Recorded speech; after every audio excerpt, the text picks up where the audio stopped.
You three women are part of the Wild Energy hunting crew. Tell me one of your hunting trips that stands out in your mind. I remember the first time I got a white-tailed deer. My hunt literally didn't last 5 minutes. I walked down in the woods, set my bow in the blind, went down to change my camera chip before I sat down for the evening. Before I even got down the trail to the camera, and he popped up out of the swamp and looked at me. I wound up walking backwards up the trail, sneaking back into the blind, and he stood there just like a target, waited for me to get organized. And as soon as I made the shot, I watched him go, didn't go far, called my husband, and I remember him saying, "There's no way that you're even out there yet." Wow. That's incredible. That is awesome. It doesn't usually happen that quick. I know. It'll never be that easy again, right? Yeah. Well, that's incredible that you stayed that calm. Or calm enough to like get Did back. you get excited? Oh, absolutely. I think I even said out loud, "You have to be kidding me," but he still didn't move. He was looking at you. He was looking at me. And was it a whitetail? A whitetail. Wow. That's really cool. I think I've got several hunts that stand out in my mind. A couple of years ago, I had the chance to go to British Columbia and hunt one of the top of my list, which was a moose, and that was an adventure to say the least. My husband and I drove 27 hours to the northwest section of British Columbia, and we hopped a plane and flew in about an hour to the north and west, even further, and totally in the outback, not another soul or road or car person within miles and miles, and hunted 5 days hard with my bow. It just wasn't going to happen.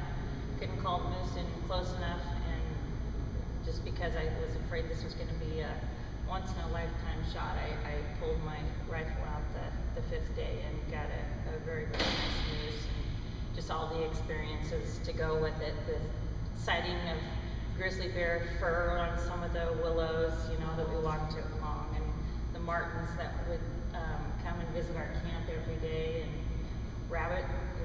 wild rabbits that I actually went up and pet with my hand. Oh, wow.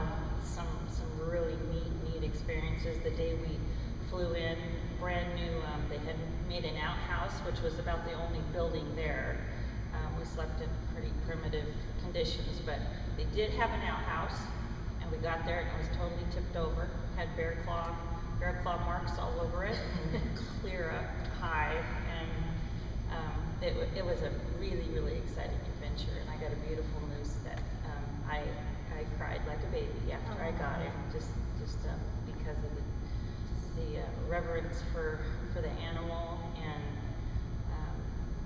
just the whole experience was amazing. And there's nothing like being close to a moose either. Oh, they're just huge. And that was 2 years ago, there's still a little bit left in the freezer.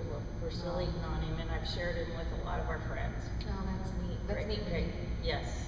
We brought him all home, brought everything home. That's why we drove 27 hours, so that we could bring all of it home. Wow, that's awesome. Yeah, one of my favorite hunting stories, well, I have several also, but I get asked a lot, how do I hunt with having 3 boys, or how do I juggle everything? And one hunt that stands out in my mind is I was pregnant with my 3rd son, and I was big and pregnant. I think I was like 8.5 months pregnant. And my husband and I, every year we bait bears in Idaho. And so, it's just something that we do. And it's, for me, it's great exercise. And so we're always hauling in the bait. Anyway, I climbed up in this tree stand at 8.5 months pregnant, and it's 30 feet in the air. I mean, this is like straight up and down, on a straight up and down hill. Climbed up in the tree stand, got all set up. My husband was filming me in the tree stand behind me. And it was so funny, he actually had a fisher start climbing his tree because it saw his backpack hanging off of one of the tree pegs. And And so it's climbing the tree and going to play with the backpack, and I'm trying to motion to him that he's got, you know, this fisher on his tree, and he has no clue. And as I'm trying to motion to him about the fisher, I see over my shoulder this beautiful cinnamon color black bear coming down to the bait. And he came down, played with the food for a while, and I just got to watch him. It was beautiful.